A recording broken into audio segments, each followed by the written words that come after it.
Thank you, Mr. Speaker. I rise today not just as a congressman, but as a service member and a friend to advocate on behalf of veterans and service members fighting a second battle that they never signed up to fight for. This is in support of H.R. 530, my legislation called the ACEs Act, the Aviator Cancers Examination Study. And I want to first thank the gentleman from Michigan for being willing to give his life and serving in the military as a helicopter pilot. I want to thank Chairman Bost. I want to thank the ranking member and the majority leader, Mr. Scalise. You know, military aviators and crew members are tragically and unfortunately being diagnosed with various forms of cancer at alarming rates. According to a 2021 Air Force study and subsequent Department of Defense research, our aviators have a 29% greater probability of testicular cancer, a 24% higher probability of melanoma, 23% higher risk of prostate cancer compared to the normal civilian population. And those aren't the only forms. These aren't just statistics, they're real lives, real families, real sacrifices. And when brave men and women volunteer to defend our nation from the cockpit, they shouldn't face a second battle against cancer without our full support. This is why my legislation is so important. The ACEs Act directs the Department of Veteran Affairs to partner with the National Academy of Sciences to conduct a comprehensive study on cancer prevalence among military aviators and identify the agents, the chemicals, the compounds, and the mechanisms in aviation environments that may be causing these elevated rates of cancer. By identifying specific risk factors unique to aviation environments, we can develop targeted screening protocols for early detection when treatment is most effective. And this means faster access to benefits and treatment for those diagnosed without the burden of proving their cancer resulted from their service. If every aviator received specialized cancer screenings based on their specific exposure risks, countless lives would be saved. To put this study's profound impact into perspective, picture this: a melanoma caught early and treated and cured sends a mom back to her family. Prostate cancer found before it spreads allows a doctor ample time to set up proper and more likely successful treatment plans.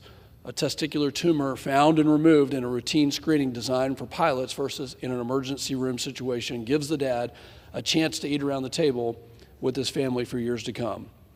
This is what ACEs makes possible. As an Air Force fighter pilot myself for 20 plus years, I've fought alongside the best the nation has to offer. But I've also stood in hospital rooms, watching far too many of my brothers and sisters fight their toughest battles, not in the air, but in the hospital rooms against cancer.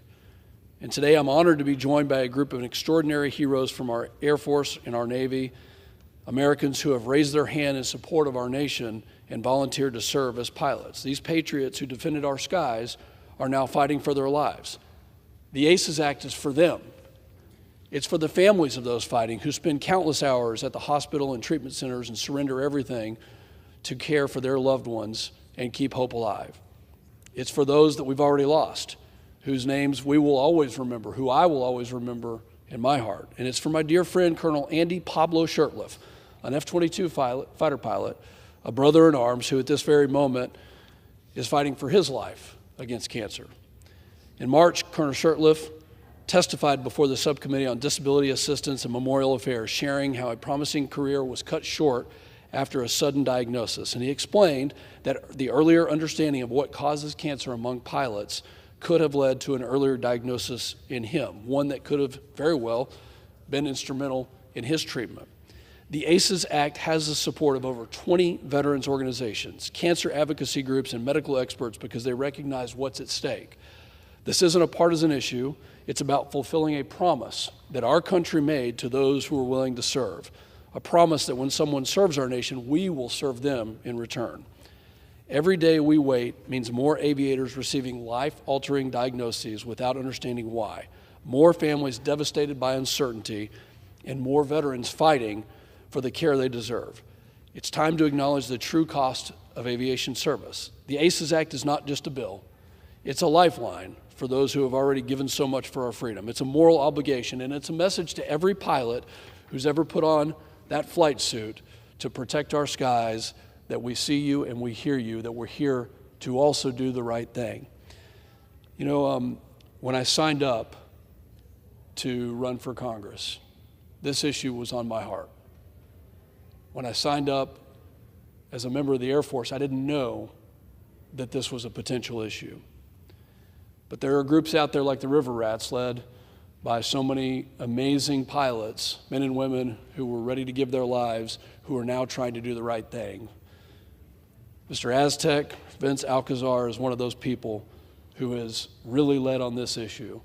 And I know that both my colleague from Michigan and myself, the ranking member, we know lots of people who were in a situation and are in a situation now that the ACES Act is that lifeline.